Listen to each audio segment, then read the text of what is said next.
Hello. आज के इस एक्सप्लेनर में हम मानव इतिहास के सबसे जटिल, खतरनाक और literally out of this world rescue mission का ब्रेकडाउन करने वाले हैं। एक ऐसा मिशन जिसने पृथ्वी से लेकर मंगल ग्रह तक हमारी इंजीनियरिंग और अडिग मानवीय इच्छा शक्ति की सारी सीमाओं को टेस्ट कर लिया। ये कोई नॉर्मल रेस्क्यू नहीं था, ये एस्ट्रोडायनामिक्स और प्रॉब्लम सॉल्विंग का एक मास्टर क्लास था। तो चलिए इस पूरे ब्लूप्रिंट को स्टेप बाय स्टेप डिकोड करते हैं और देखते हैं कि नासा और हर्मीस क्रू ने इस नामुमकिन काम को मुमकिन कैसे बनाया। ओके, तो चलिए सीधे पॉइंट पर आते हैं। आज का हमारा एजेंडा इन 5 प्रमुख चरणों में बटा है। पहला, फंसे हुए एस्ट्रोनॉट की खोज। दूसरा, पाथफाइंडर लिंक। तीसरा, स्लिंगशॉट मैन्यूवर। चौथा, एमएवी रॉकेट को हल्का करना।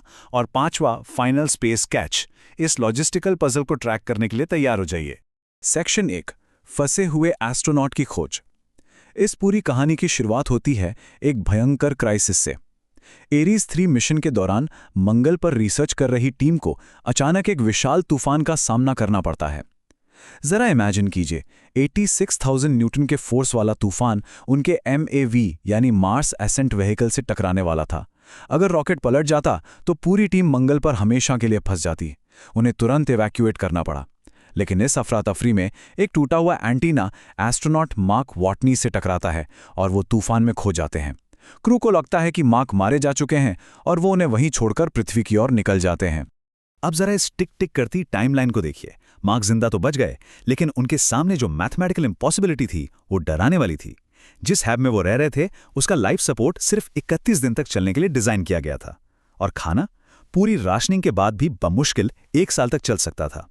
लेकिन नासा का जो अगला मिशन था, एरेस 4, वो पूरे 4 साल बाद आने वाला था। मतलब कोई रेस्क्यू टीम पहुंचे उससे सालों पहले ही ऑक्सीजन या भूख से मौत तय थी। तो फिर सवाल ये उठता है कि नासा को पृथ्वी पर बैठे बैठे पता कैसे चला कि मार्क जिंदा हैं? कोई रेडियो सिग्नल तो था नहीं। ये डिस्कवरी हुई बहुत ही बारीक ऑब्जर्वेशन से। नासा की satellite expert Mindy Park Ares 3 site की तस्वीरें देख रही थीं और उन्होंने कुछ अजीब नोटिस किया। उपकरण अपनी जगह से शिफ्ट हो गए थे, रोवर की पार्किंग बदल गई थी और सबसे बड़ा सबूत, भयंकर धूल भरी आंधी के बावजूद सोलर पैनल्स एकदम साफ थे। मतलब साफ था, मंगल पर कोई ना कोई इन चीजों को इस्तेमाल कर रहा है। Section 2, pathfinder communication link. Okay, तो मार्क के जिंदा होने की पुष्टि हो गई, लेकिन अब दूसरी और सबसे बड़ी प्रॉब्लम सामने थी। करोड़ों मील दूर बैठे एक इंसान से बिना किसी एक्टिव रेडियो एंटेना के बात कैसे की जाए? तूफान ने कम्युनिकेशन डिश को पूरी तरह तबाह कर दिया था और बिना संपर्क के कोई भी रेस्क्यू प्लान बनाना इम्पॉसिबल था। इस रुकावट को पार करने के लिए मार्क ने एक बहुत ही साहसिक कदम उठाया। उन्होंने अपने रोवर में एक अनजान दिशा की ओर पूरे 13 दिनों तक सफर किया। क्यों? 1997 की एक भूली बिसरी तकनीक को मंगल की धूल से खोद कर निकालने के लिए। वो तकनीक थी पुराना पाथफाइंडर लैंडर। ये हिस्सा सच में कमाल का है। पाथफाइंडर के चालू होते ही नासा को सिग्नल तो मिल गया, लेकिन पाथफाइंडर का कैमरा सिर्फ गोल घूम सकता था। वो बोल या सुन नहीं सकता था। यहीं पर मार्क ने अपना जीनियस दिमाग लगाया। उन्होंने कैमरे के 360 डिग्री रोटेशन और हेक्साडेसिमल सिस्टम का इस्तेमाल किया।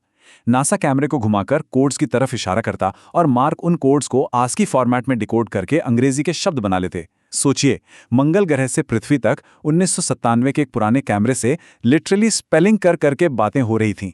Section 3, स्लिंगशॉट manoeuvre. कम्युनिकेशन जुड़ गया था, उम्मीदें जाग गई थीं, लेकिन तभी हैब के एयरलॉक में एक जोरदार धमाका होता है। सारा प्रेशर खत्म और मार्क ने जो आलू की फसल उगाई थी वो मंगल की जमा देने वाली ठंड से पूरी तरह नष्ट हो गई। और मानो इतना काफी नहीं था, पृथ्वी से भेजा गया एक इमरजेंसी सप्लाई रॉकेट भी लॉन्च होते ही हवा में फट गया। अब रणनीति को पूरी तरह बदलना ही था। चीजें इतनी बेकाबू हो चुकी थीं कि मार्क ने अपनी कमांडर लुइस को यह बेहद भावुक मैसेज भेजा। मेरे माता पिता को बताना, मेरी मौत एक बड़े और नेक मकसद के लिए हुई है। मार्क भी मान चुके थे कि अब बचने का कोई रास्ता नहीं है। मिशन लगभग फेल हो चुका था, लेकिन ठीक उसी वक्त एक अनएक्सपेक्टेड मदद मिली। चीन की स्पेस एजेंसी ने अपना एक सीक्रेट बूस्टर रॉकेट नासा को ऑफर कर दिया ताकि एक आखिरी कोशिश की जा सके। और यहीं पर एंट्री होती है कैलकुलेटेड एस्ट्रोडायनामिक्स की। इसे रिच परनेल मैन्यूवर कहा गया। प्लान ये था कि हर्मीज स्पेसशिप को पृथ्वी पर लैंड ही नहीं करना है। इसके बजाय उन्हें पृथ्वी की ग्रेविटी का इस्तेमाल करके एक स्लिंगशॉट या गुलेल की तरह स्पीड लेनी थी। रास्ते में चीनी रॉकेट से सप्लाई कैच करनी थी और बिना रुके सीधे मंगल की ओर वापस मुड़ जाना था। हर्मीज के क्रू ने नासा के डायरेक्ट ऑर्डर्स के खिलाफ जाकर बगावत करके अपने साथी को बचाने के लिए इस फ्लाइट पाथ को चुना। लेकिन इस फैसले की एक बहुत बड़ी कीमत थी, 500 दिन।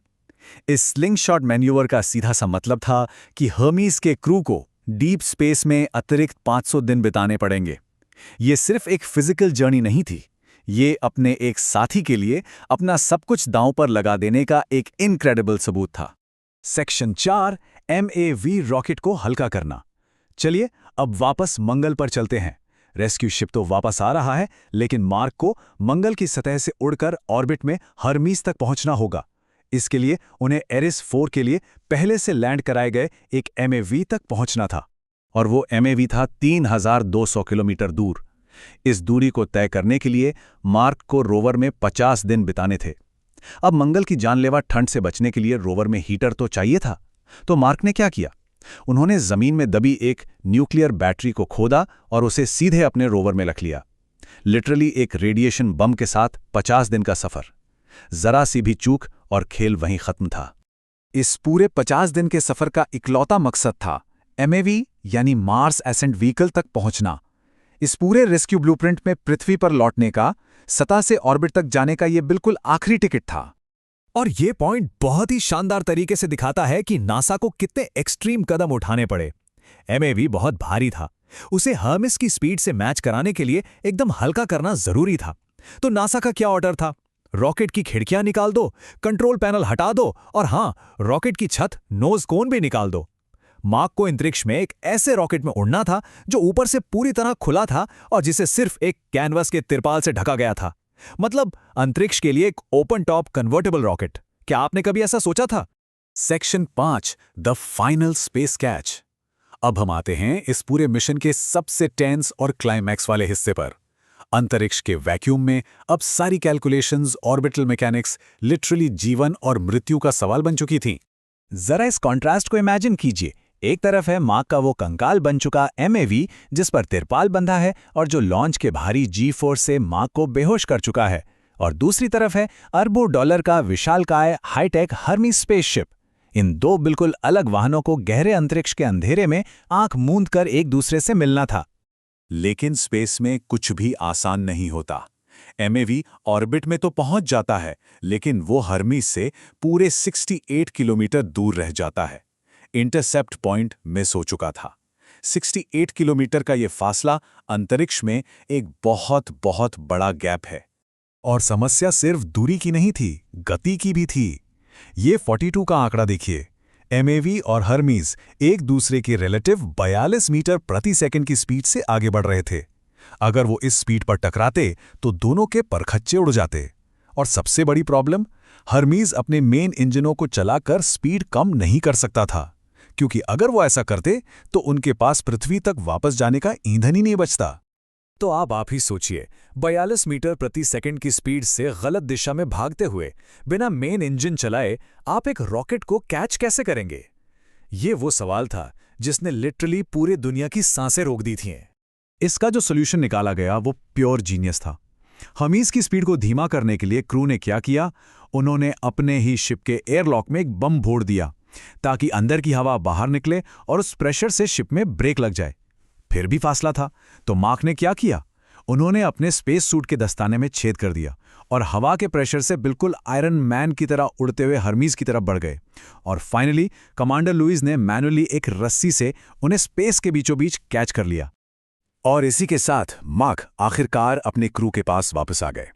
लेकिन इस पूरे एक्सप्लेनर का टेक अवे सिर्फ एक इंसान की जान बचाना नहीं है। हमने देखा कि कैसे पृथ्वी पर नासा, चीनी स्पेस एजेंसी और अंतरिक्ष में हर्मीज क्रू ने मिलकर फिजिक्स, मैथ और हिम्मत का वो प्रदर्शन किया जो नामुमकिन लगता था। तो जाते जाते ये सवाल अपने दिमाग में जरूर रखिएगा, जब पूरी इंसानियत और विज्ञान एक ही लक्ष्य पर अपना पूरा फोकस लगा दें, तो क्या ब्रह्मांड की कोई भी चुनौती हमारे लिए नामुमकिन रह जाती है? खैर, आज के लिए बस इतना ही।